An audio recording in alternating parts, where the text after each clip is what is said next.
Carnivorous plants have always been a source of fascination for people. I think because we're used to a very certain order of things in nature with animals eating plants. And I think that reversal is something that really captivates us because it completely confounds our expectations of nature.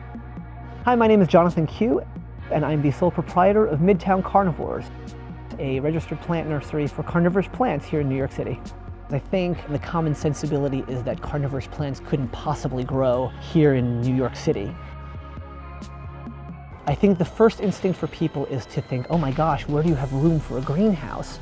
And when I mention that, it's not a greenhouse, you can grow these plants outdoors, that's when it all kind of clicks into place, that maybe, there's more to carnivorous plants than is commonly believed. Most of the ones that I grow are native to the United States. In addition to Venus flytraps, which are always a favorite, we also have North American pitcher plants and sundews and a couple of other types of carnivorous plants as well. So when I was about 10, like many children that age, I had gotten a Venus flytrap from a big box store.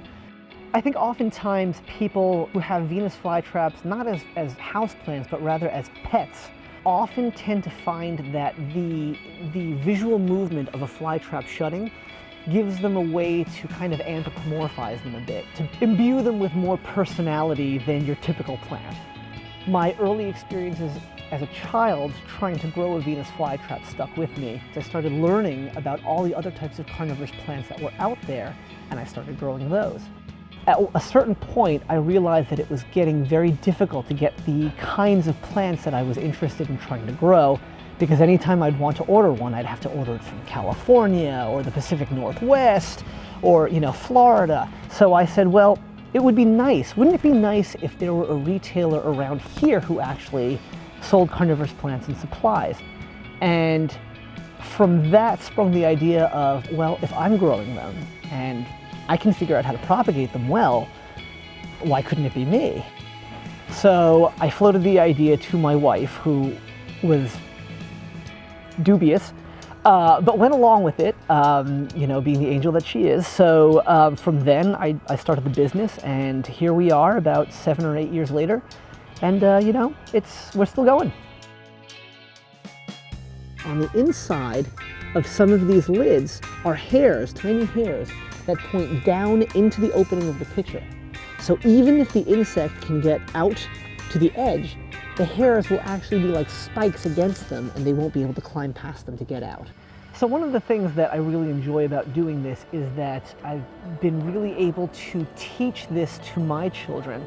My son Travis, for instance, has been really helpful in terms of, as he's grown, he's learned more about cultivating these as well. This is what the trap looks like when it's completely sealed.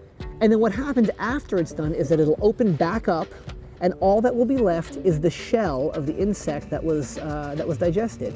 In fact, I think here's probably one. If I peel this one open, those are the remains of what looked like a lightning bug. Oh yeah, the corpse? Yeah, well, it's actually just the shell. It's really this connection that it makes it a much more salient experience, not just running a business, but having it be a family business.